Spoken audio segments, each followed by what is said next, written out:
नमस्कार दोस्तों, genius study point में आपका स्वागत है। आज हम लोग देखेंगे क्लास 12th के रसायन शास्त्र विषय से लिया गया टॉपिक ब्रैग्स इक्वेशन, जो पहले लेसन से लिया गया पदार्थ की ठोस अवस्था। ठीक है, तो पदार्थ की ठोस अवस्था में ब्रैग्स हम लोग को मालूम है जब कोई भी पदार्थ होता है वह छोटे छोटे कणों से मिलकर बना होता है और वह क्रिस्टल के रूप में पाया जाता है।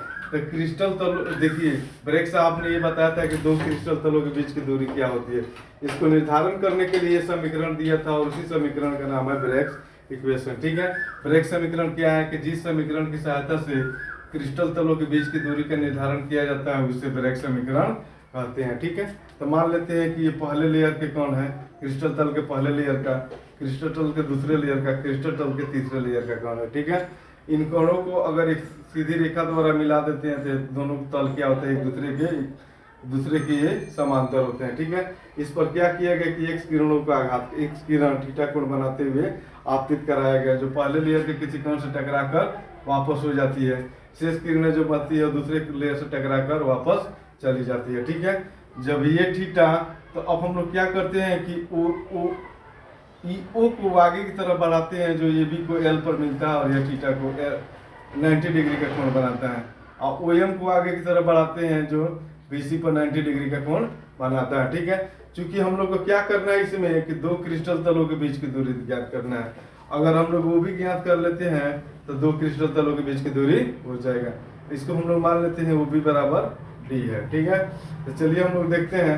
माना कि एक्स किरणों का एक पुंज थीटा कोण बनाते हुए क्रिस्टल तल पर आपतित होती है। इसमें कुछ किरणें थीटा कोण बनाते हुए पहले तल से परावर्तित होती है, शेष किरणें अगले तल से परावर्तित होती है। ठीक है, पहले तथा दूसरे तलों से परावर्तित तरंगदैर्घ्य लैम्डा हो तो लैम्डा बराबर, देखिए इसमें लैम्डा क्या होता है, इसको तरंगदैर्घ्य कहते हैं। तरंगदैर्घ्य बराबर क्या होता है, दो क्रमिक श्रृंगों और गर्तों के बीच की दूरी को हम लोग तरंगदैर्घ्य कहते हैं।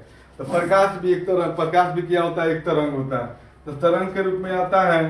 तो देखिए दोनों में अंतर क्या हो जाएगा, ये ओ डी पहले किरण द्वारा तय की गई दूरी और दूसरे किरण द्वारा तय की गई दूरी ए बी है। तो ओ डी और ए बी में अंतर कितना हो जाएगा, एल बी, और उसी तरह से ईओ और बीसी में अंतर हो जाएगा एम बी।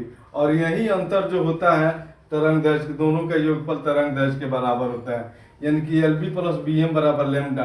अब लेमडा कितना बनता है इसमें, तो ये तरंग के रूप में आती है, तो लेमडा 1 2 3 4 5 अर्थात एन लेमडा बन जाएगी इसमें। तो एन लेमडा बराबर L B plus B M. अब हम लोग एल बी और बी एम का मान निकाल कर इसमें रख देंगे तो हम लोग का डी का मान निकल जाएगा। ठीक है, तो चलते हैं संपूर्ण त्रिभुज ओ एल बी में साइन थीटा बराबर लंब बटा कोण होता है, तो लंब हम लोग का क्या हो जाएगा एल बी और कोण ओ बी, एल बी बटा ओ बी। ठीक है, क्रॉस या साइन थीटा बराबर एल बी बटा ओ बी बराबर क्या हो जाएगा, ओ बी को हम लोग क्या माने हैं डी, यही दो तलों के बीच की दूरी है अर्थात डी, यानी कि एल बी बराबर डी साइन थीटा। ठीक है, उसी तरह से चलते हैं हम लोग समकोण त्रिभुज ओ एम बी में, ओ एम बी में हम लोग चलते हैं। तो इसमें भी क्या हो जाएगा, साइन थीटा बराबर बी एम बटा ओ डी, बी एम बटा ओ बी, या साइन थीटा बराबर बी एम का मान बी एम ही और ओ बी का मान बी एम और ओ बी का मान डी, यानी कि बी एम बराबर डी साइन थीटा। अब बारी बारी से हम लोग ये वैल्यू रख देंगे। चलिए हम लोग आगे बढ़ते हैं, अगर स्क्रीनशॉट लेना है तो ले सकते हैं।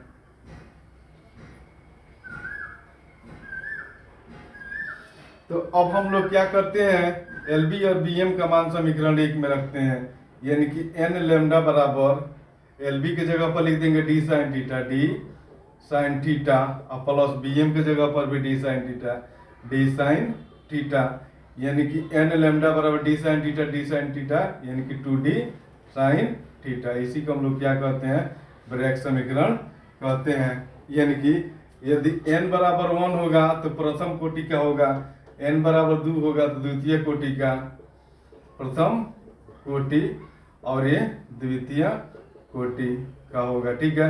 और इसी से हम लोग क्या करते हैं, दो क्रिस्टल तलों के बीच की दूरी का निर्धारण करते हैं। तो आज के वीडियो में इतना ही, मिलते हैं एक नए टॉपिक लेकर अगले वीडियो में। तब तक के लिए जय हिंद, जय भारत।